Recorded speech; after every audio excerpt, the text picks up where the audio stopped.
اے ایمان والو، اللہ کو بکثرت یاد کیا کرو اور صبح و شام اس کی تسبیح بیان کیا کرو۔ اللہ سبحانہ تعالیٰ اس آیت میں اہل ایمان کو حکم دے رہے ہیں کہ وہ اس کی حمد، تسبیح، تکبیر اور لا الہ الا اللہ کے ساتھ کثرت سے اس کا ذکر کیا کریں، یعنی اس کو بہت زیادہ یاد کیا کریں۔ ابن عباس رضی اللہ عنہ کہتے ہیں کہ اللہ نے ہر فرض کی کوئی نہ کوئی حد مقرر فرمائی ہے، یعنی صبح کے 2 فرض ہیں، شام میں 3 فرض ہیں، تو ہر فرض کی ایک حد ہے۔ رمضان کے روزے فرض ہیں تو 1 مہینے کے فرض ہیں۔ پھر عذر کی حالت میں وہ بھی معاف ہے، یعنی اگر انسان کو کوئی حقیقی عذر پیش ہو تو اس سے بھی اللہ تعالیٰ درگزر کرتے ہیں، لیکن نہ اس کے ذکر کی کوئی حد ہے اور نہ وہ کسی عذر سے معاف ہوتا ہے، یعنی اگر غفلت برتو۔ ہاں، عقل یا ہوش نہ رہے تو اور بات ہے۔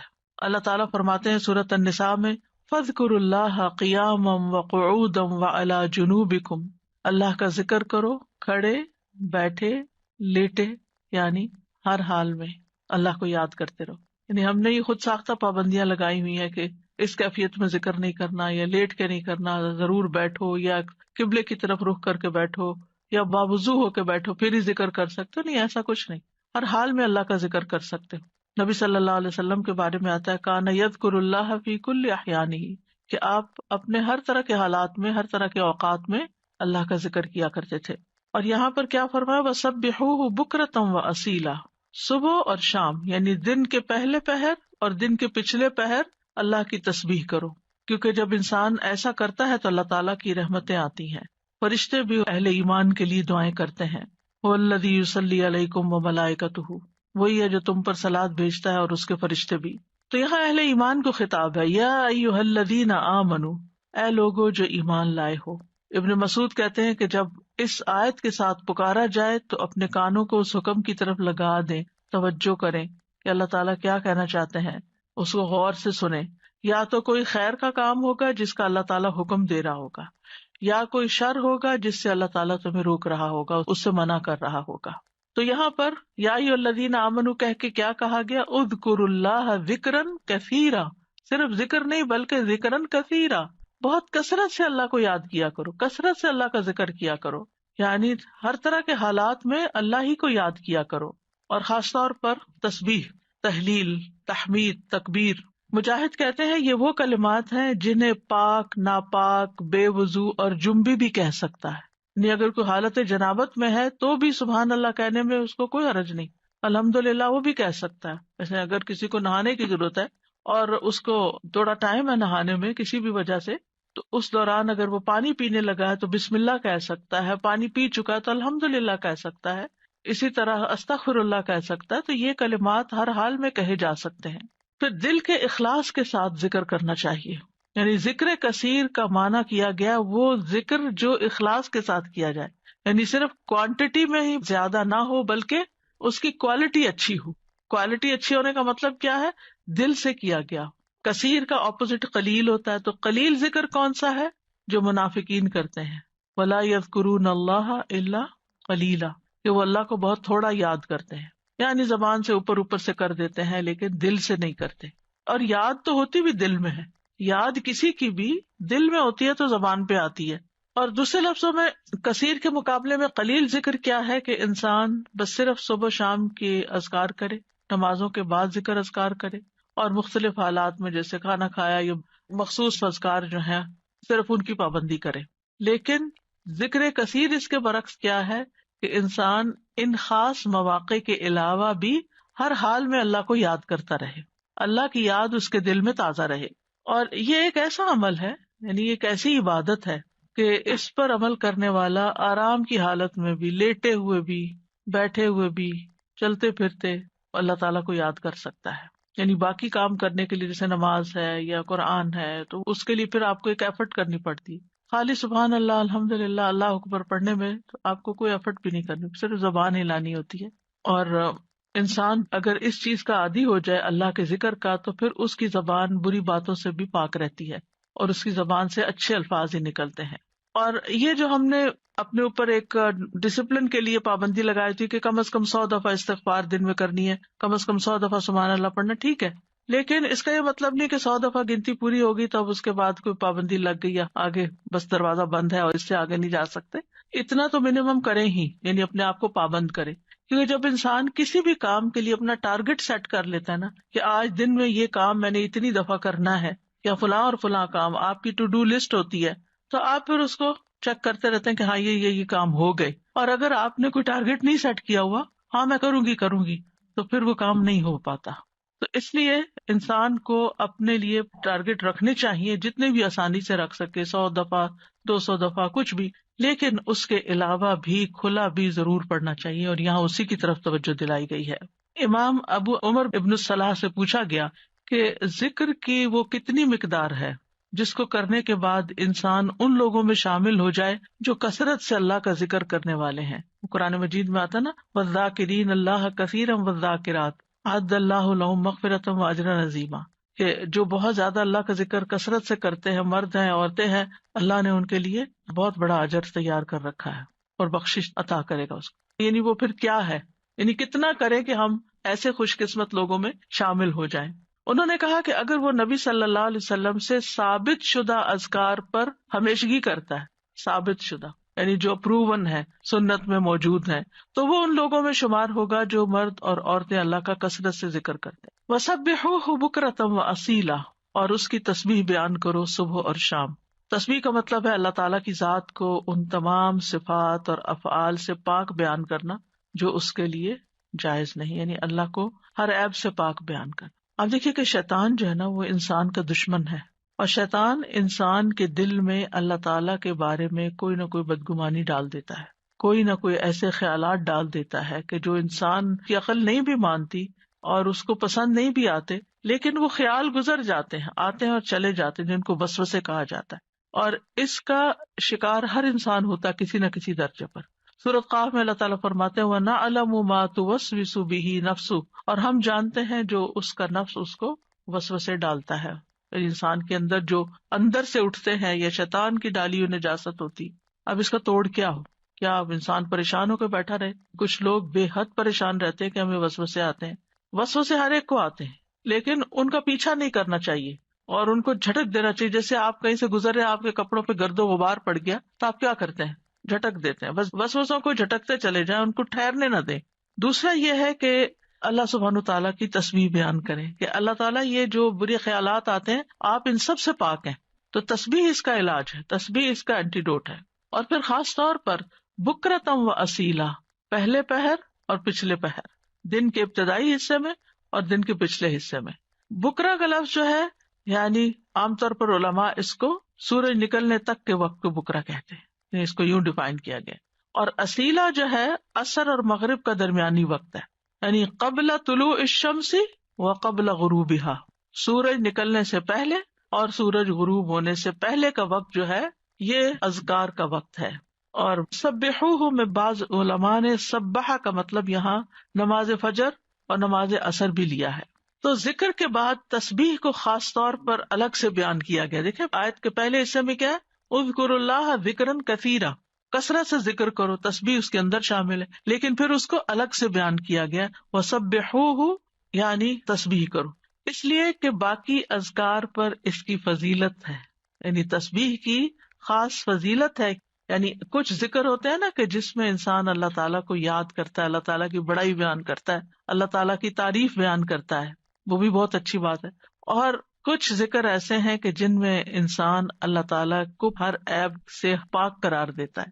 تو تعریف مکمل ہی نہیں ہوتی، ذکر مکمل ہی نہیں ہوتا جب تک آپ تسبیح نہ کریں. تو تسبیح اس کا ایک لازمی حصہ ہے. اور پھر خاص طور پر اس لیے بھی کہ جیسے یعنی صبح شام وقت بھی بتا دیا گیا کہ تسبیح کا زیادہ اچھا وقت جو ہے یا مناسب وقت صبح اور شام ہے، کیونکہ یہ اوقات اپنے اندر ایک خاص فضیلت رکھتے ہیں. صبح کا وقت یہ برکت کا وقت ہے، اور والعصر عصر کے وقت یہ اللہ نے قسم کھائی ہے. ادھر فجر کی والفجر ولیال عشر، اور ادھر عصر کی والعصر ان الانسان لفی خسر. وہاں پر انسان کو ایک دن مل رہا ہوتا ہے اور عصر کے وقت دن ہاتھ سے جا رہا ہوتا ہے، انسان خسارے میں پڑ رہا ہوتا ہے، لوز کر رہا ہوتا ہے، ایک چیز ہاتھ سے چھٹ رہی ہوتی ہے.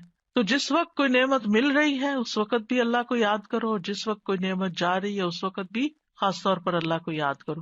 ان اوقات میں اگر انسان اللہ تعالیٰ کو یاد کرتا ہے تو پھر ڈپریشن کا شکار نہیں ہوتا. یہ ذکر اس کے دل کو اسٹرینتھن کرتا ہے، اس کو قوت عطا کرتا ہے. اور یہ دو اوقات جو ہوتے ہیں ان میں ذکر تھوڑا سا مشکل بھی ہوتا ہے، کیونکہ آپ دیکھیں کہ فجر کی نماز پڑھنے کے بعد جو نیند کا آپ کے اوپر خاص طور پہ راتیں آج کل بہت چھوٹی ہیں، تو اس وقت اپنے آپ کو روک کر رکھنا اور بٹھا کر، خاص طور پر اگر آپ کو اشراق پڑھنے کی عادت ہے تو وہ سارا وقت یعنی آپ اسٹرگل کر رہے ہوتے ہیں کہ سوتے جاگتے گزار رہے ہوتے ہیں کہ آپ سوئے نہیں اس وقت، کیونکہ بہت زیادہ برکت کا وقت ہے. یعنی کوئی معمولی اجر ہے کہ پورے حج اور عمرے کا ثواب اگر انسان فجر کی نماز پڑھ کے اپنی جگہ پہ بیٹھا رہے اور ذکر اذکار کرتا رہے اور پھر سورج نکلے اور پھر 2 رکعت پڑھ لے تو اتنا زیادہ اجر و ثواب. تو یہ اجر و ثواب ایسے مفت میں نہیں ملتا. اللہ تعالیٰ کو پتا تھا کہ یہ وقت بندوں پہ کتنا بھاری ہوگا. اور اسی طرح عصر کا وقت کام کاج کا وقت ہوتا ہے، دن جا رہا ہوتا ہے، انسان اپنے کام سمیٹ رہا ہوتا ہے، جیسے خاص طور پر جو لوگ جابس پر ہوتے ہیں یا بزنس میں ہوتے ہیں تو وہ آفٹر نون میں یعنی پھر تھکان کا شکار ہو جاتے ہیں سارا دن کام کرنے کے بعد. تو کچھ لوگ اس وقت آرام کرنے لگتے ہیں، تو وہ وقت بھی بڑا قیمتی وقت ہے. لیکن یاد رکھیے کہ ان افضل اوقات کے علاوہ سارا دن بھی اور کسی بھی وقت ذکر کرنا باعث فضیلت ہے. اور اللہ تعالیٰ نے تو ہمیں پیدا ہی اپنی عبادت کے لیے کیا ہے، تو عبادت کی کچھ خاص شکلیں ہیں اور کچھ خاص طریقے ہیں اور کچھ عمومی چیزیں ہیں جو انسان کا ہر وقت عبادت میں شامل کر سکتی ہیں. وما خلقت الجن والانس الا لیعبدون. امام نووی کہتے ہیں کہ اس آیت سے پتہ چلا کہ بندے کی افضل حالت وہ ہے جب وہ اپنے رب کا ذکر کر رہا ہوتا ہے اور وہ ان اذکار میں مصروف ہوتا ہے جو رسول اللہ صلی اللہ علیہ وسلم سے وارد ہوئے، یعنی جو آپ نے بتائے ہیں یا آپ نے کیے ہیں. اور اس طرح انسان اپنی زندگی کا مقصد پورا کر رہا ہوتا ہے. اس کے علاوہ ہم دیکھتے ہیں کہ تمام مخلوقات اللہ کا ذکر کرتی ہیں. تسبح لہ السماوات السبع، 7 آسمان اللہ کی تسبیح بیان کرتے ہیں. کبھی ہمیں خیال نہیں آیا آسمان کی طرف دیکھتے ہوئے کہ یہ تسبیح کر رہا ہے، اور یہ نہیں 7 کے 7 کر رہے ہیں. والارض، یہ زمین جس پہ ہم چلتے ہیں، جس پہ ہم چیزیں اگاتے ہیں اور جس پہ گھر بناتے ہیں، یہ زمین بھی اللہ کی تسبیح بیان کرتی ہے. ومن فیہن، اور جو مخلوق ان کے اندر ہے، آسمان و زمین کے بیچ میں یا زمین کے اندر، چھوٹے چھوٹے کیڑے مکوڑے، ہر چیز، بڑے بڑے آبجیکٹس سبھی تسبیح کرتے، چرند پرند حیوان انسان. پھر فرمایا وَإِن مِّن شَيْءٍ إِلَّا يُسَبِّحُ بِحَمْدِهِ، اور کوئی چیز نہیں مگر وہ اس کی حمد کے ساتھ اس کی تسبیح کرتی ہے. وَلَٰكِن لَّا تَفْقَهُونَ تَسْبِيحَهُمْ، لیکن تم ان کی تسبیح کو سمجھتے نہیں ہو، یعنی ان کی اپنی زبانیں، ان کی اپنی بولیاں ہیں. إِنَّهُ كَانَ حَلِيمًا غَفُورًا، بے شک وہ ہمیشہ سے بے حد بردبار نہایت بخشنے والا ہے. داؤد علیہ السلام کے بارے میں ہم جانتے ہیں کہ ان کے ساتھ پرندے اور پہاڑ تسبیح کیا کرتے تھے. وَسَخَّرْنَا مَعَ دَاوُودَ الْجِبَالَ يُسَبِّحْنَ وَالطَّيْرَ، ہم نے داؤد کے ساتھ پہاڑوں کو مسخر کیا جو تسبیح کرتے تھے. فرشتے تسبیح کرتے ہیں. وَالْمَلَائِكَةُ يُسَبِّحُونَ بِحَمْدِ رَبِّهِمْ وَيَسْتَغْفِرُونَ لِمَنْ فِي الْأَرْضِ، فرشتے اپنے رب کی حمد کے ساتھ تسبیح کرتے ہیں اور زمین والوں کے لیے بخشش کی دعائیں کرتے ہیں. حاملین عرش جو ہیں وہ خاص طور پر اللہ کا ذکر کرتے ہیں. ان سب میں آپ دیکھیے، چاہے زمین آسمان کی ہر چیز ہو، چاہے فرشتے ہوں، چاہے پیغمبر ہوں، سب کے ساتھ تسبیح کا لفظ آ رہا ہے کہ تسبیح کرتے ہیں. یعنی خالی ذکر نہیں آیا بلکہ تسبیح آیا ہے. تو اس سے بھی تسبیح کی فضیلت پتہ چلتی ہے. سبحان اللہ و بحمدہ سبحان اللہ العظیم، تسبیح بیان کرنا یعنی اللہ تعالیٰ کو ہر عیب سے پاک قرار دینا کہ اس میں کوئی نقص نہیں، کوئی کمی نہیں، وہ پرفیکٹ ہے، کوئی عیب نہیں، اس کا کوئی فیصلہ غلط نہیں، اس کا کوئی حکم، اس کا دین، ہر چیز صحیح ہے، جو بھی اس نے بنائی ہے پرفیکٹ بنائی ہے. تو الذین یحملون العرش ومن حولہ یسبحون بحمد ربہم، جو فرشتے عرش اٹھائے ہوئے ہیں اور جو اس کے ارد گرد ہیں، سب اپنے پروردگار کی حمد کے ساتھ اس کی تسبیح کر رہے ہیں، یعنی سارے کے سارے تسبیح کرتے ہیں. اور جہاں تک ذکر کا تعلق ہے تو قرآن مجید میں ذکر کا لفظ بھی آتا ہے، یعنی عمومی ذکر تسبیح کے علاوہ جو بھی ذکر ہو، اللہ اکبر ہو، الحمدللہ ہو، لا الہ الا اللہ ہو، یا اور جو اذکار ہمیں بتائے گئے صبح شام کے. تو دیکھیے کہ مومنوں کی جو مختلف صفات بیان ہوئی ہیں ان میں صرف ذکر کے ساتھ کثرت کا لفظ آیا ہے. سورۃ الاحزاب کی آیت نمبر 35 ہے نا، ان المسلمین والمسلمات والمؤمنین والمؤمنات والقانتین والقانتات والصادقین والصادقات والصابرین والصابرات والخاشعین والخاشعات والمتصدقین والمتصدقات والصائمین والصائمات والحافظین فروجہم والحافظات والذاکرین اللہ کثیرا والذاکرات. یعنی ساری صفات اپنی جگہ ہیں کہ وہ مسلمان ہیں، مومن ہیں، فرما بردار ہیں، سچے ہیں، صبر والے ہیں، عاجزی کرنے والے ہیں، صدقہ کرنے والے ہیں، روزہ دار ہیں، اپنی شرمگاہوں کی حفاظت کرتے ہیں اور اللہ کا کثرت سے ذکر کرتے ہیں. تو اس سے بھی اندازہ لگائیں کہ ذکر کی کتنی اہمیت ہے کہ ذکر میں کثرت چاہیے. باقی چیزیں تو اپنے اپنے وقت پر ہوں گی، لیکن اللہ کے پسندیدہ وہ ہیں جو ذکر میں کثرت کرتے ہیں. جیسا کہ سورۃ آل عمران میں آتا ہے الذین یذکرون اللہ قیاما وقعودا وعلی جنوبہم، جو اللہ کو یاد کرتے رہتے ہیں کھڑے بھی، یعنی کچھ کام ہم کھڑے ہو کے کرتے ہیں، کھڑے ہو کے تھک جاتے ہیں تو وقعودا بیٹھ جاتے ہیں اور پھر لیٹ جاتے ہیں. تو چاہے کھڑے ہوں، چاہے بیٹھے ہوں، چاہے لیٹے ہوں، وہ ذکر نہیں چھوڑتے، ہر حال میں ذکر کرتے رہتے ہیں. یہ ان کی صفت ہے. یعنی ذکر کے لیے صرف کوئی وقت یا جگہ مخصوص نہیں ہے بلکہ ہر حال میں. اور پھر جو اس کا اجر ہے، نبی صلی اللہ علیہ وسلم نے فرمایا کیا میں تمہیں تمہارا بہترین عمل نہ بتاؤں جو تمہارے مالک کے نزدیک اچھا اور پاکیزہ عمل ہے اور تمہارے درجات میں سب سے زیادہ بلند ہے.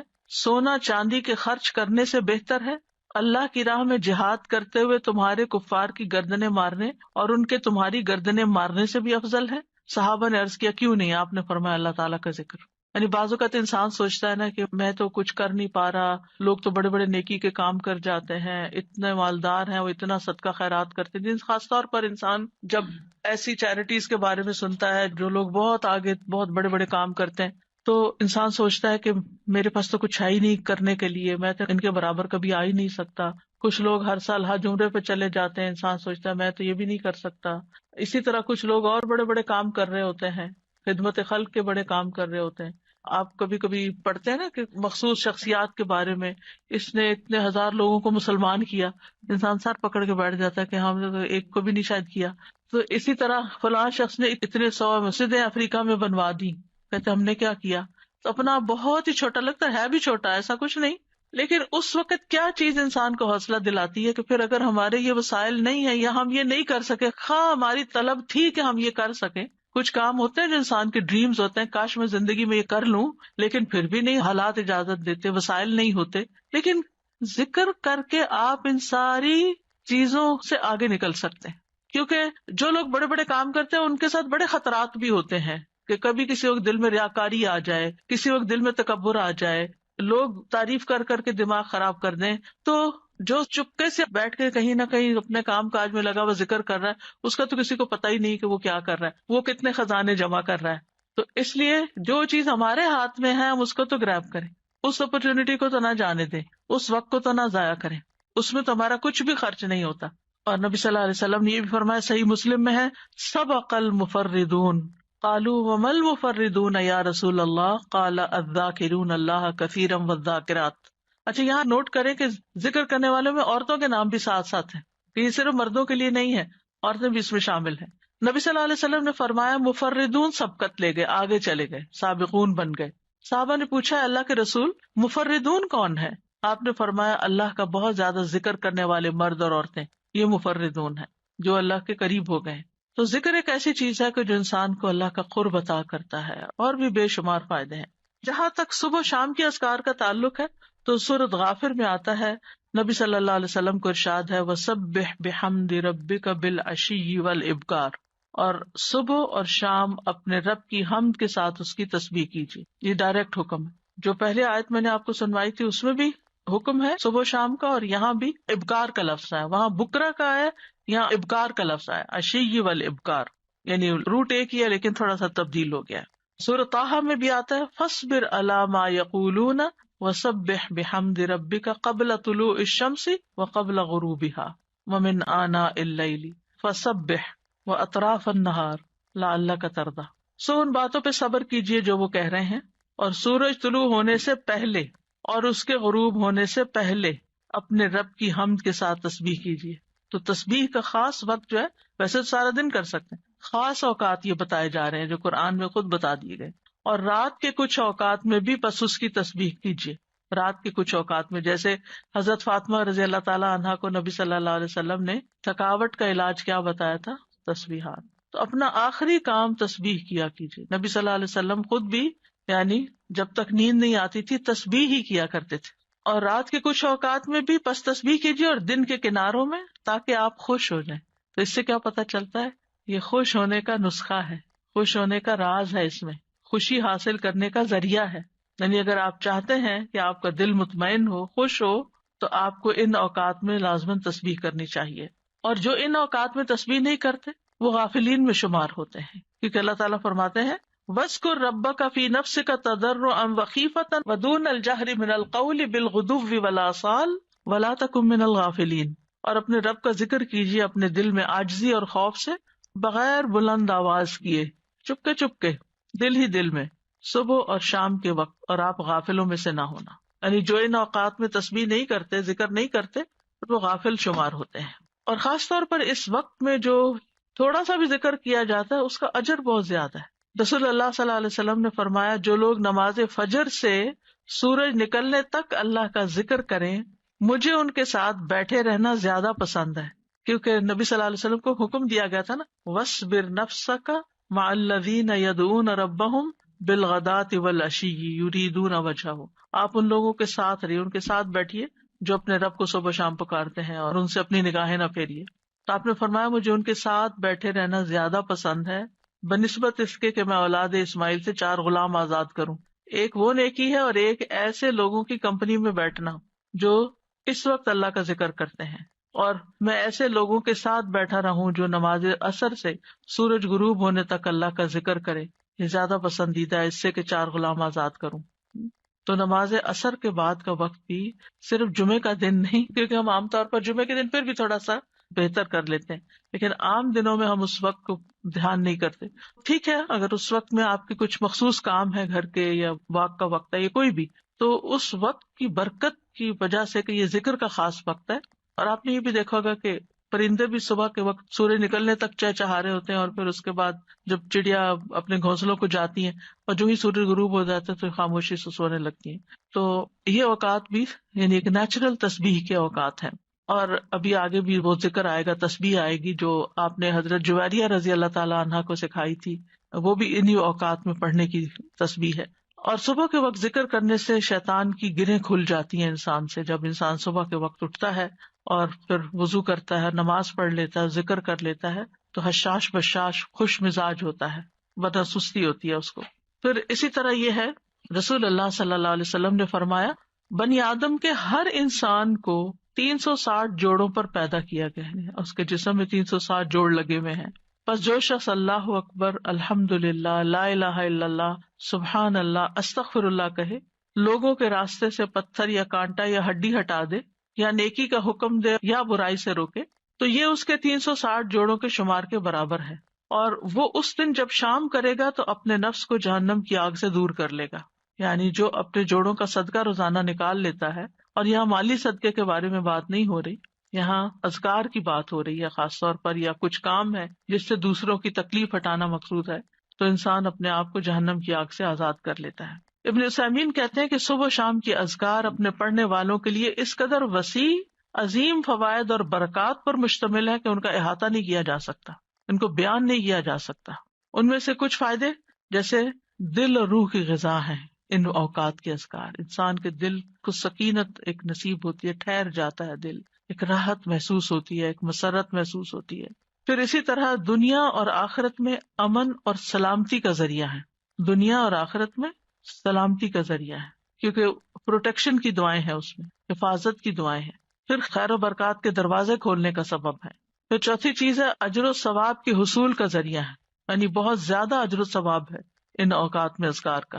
پھر پانچویں چیز ہے شر کے واقع ہونے سے پہلے، یعنی کسی تکلیف کے آنے سے پہلے اور واقع ہونے کے بعد اسے ہٹانے کا ذریعہ ہے. ویسے بھی نبی صلی اللہ علیہ وسلم نے فرمایا نا، دعا اس مصیبت میں بھی فائدہ دیتی ہے جو واقع ہو چکی ہے، اور اس میں بھی فائدہ دیتی ہے جو ابھی واقع نہیں ہوئی، جو ابھی مصیبت نہیں آئی. اے اللہ کے بندو دعا کو لازم کر لو. تو یہ صبح شام کی دعائیں ہی ہیں ایک طرح سے ان میں زیادہ تر. پھر ان اذکار میں انسان اللہ کی نعمتوں اور مہربانیوں کا اعتراف کرتا ہے، یعنی صبح شام کے اذکار جو ہے یہ اللہ کی پے در پے نعمتوں کا اعتراف ہے. جیسے سید الاستغفار میں کہتا ہے نا، ابو لک بنعمتک علیہ، اللہ جو تیری نعمتیں مجھ پر ہیں میں ان کا اقرار کرتا ہوں، اکنالج کرتا ہوں. اللہ تعالیٰ کی مہربانیوں اور اس کے احسان پر اس کا شکر ادا کرنا ہے. پھر ساتویں چیز یہ ہے کہ رب کے سامنے فقر اور عاجزی کا اظہار ہے کہ میں تجھ سے بے نیاز نہیں ہوں، تیری ہی پروٹیکشن چاہتا ہوں، تیری طرف رجوع کرتا ہوں. پھر آٹھویں چیز یہ ہے کہ یہ بندے کی اصلاح کے اسباب میں سے ہے، اور خاص طور پر دل کی اصلاح. اور دل کی اصلاح ہو نہیں سکتی جب تک دل میں اللہ کی محبت یا اللہ کے لیے محبت اور اللہ کی تعظیم اور اللہ کی بڑائی اور اللہ تعالیٰ کے پاورفل ہونے اور اس کے سارے جو اسماء و صفات ہیں ان پر یقین نہ ہو، اس وقت تک اللہ کی بڑائی دل میں نہیں آتی۔ ابن باز کہتے ہیں کہ جو شخص صبح شام کے اذکار پر حفاظت کرے، سچائی، ایمان اور اللہ پر بھروسہ اور اعتماد کرتے ہوئے یہ اذکار کرے، اور یہ دعائیں جن معنی پر دلالت کرتی ہوں ان کے لیے انسان کا سینہ کھلا ہوا ہو، تو یہ اسے جادو اور دیگر مصیبتوں کے واقع ہونے سے پہلے ان کے شر سے بچانے کا سب سے بڑا سبب ہے، اور تکلیف واقع ہو جائے تو ان کو ہٹانے کا بھی سب سے بڑا سبب ہے، یعنی ان کو چھوڑنا نہیں چاہیے۔ لیکن بعض اوقات کوئی تقدیر نافذ ہونی ہوتی ہے تو انسان بھول ہی جاتا ہے یا سویا ہی رہ جاتا ہے یا کوئی بھی وجہ بن جاتی ہے اور انسان غافل ہو جاتا ہے اور اتنے میں وہ واقع ہو جاتی۔ ابن قیم کہتے ہیں کہ دعائیں اور تعوذات ہتھیار کی طرح ہیں، ہتھیار ہیں، ہتھیار مارنے والے کی قابلیت اور صلاحیت کے مطابق اثر کرتا ہے، صرف تیز دھار کے ساتھ نہیں۔ یعنی آپ کے پاس کیسی بھی سوڈ ہو، آپ کے پاس کیسی بھی گن ہو، لیکن اگر آپ کو چلانی نہیں آتی تو فائدہ نہیں ہے۔ جب ہتھیار کامل ہو اور اس میں عیب نہ ہو اور وہ بازو طاقتور ہو جو ہتھیار چلاتا ہے اور رکاوٹ نہ پائی جاتی ہو، تو اس ہتھیار کے ساتھ دشمن کے لیے تاثیر واقع ہوگی اور وہ دشمن کو بھگا دے گا، زخمی کر دے گا۔ اگر ان چیزوں میں سے کسی میں کوئی کمی ہو جائے تو تاثیر بھی کم ہو جائے گی۔ کون کون سی چیزیں؟ ہتھیار بھی اچھا، عیب بھی نہ ہو اور چلانا بھی صحیح آتا ہو۔ آپ نے عام طور پہ سنا ہوگا لوگ کہتے ہیں کہ ہم خود نہیں رقیہ کر سکتے، کسی راقی کے پاس جانے کی کیا ضرورت ہے، ہم بھی کر سکتے، بھی ضرور کرو، کسی نے منع تو نہیں کیا۔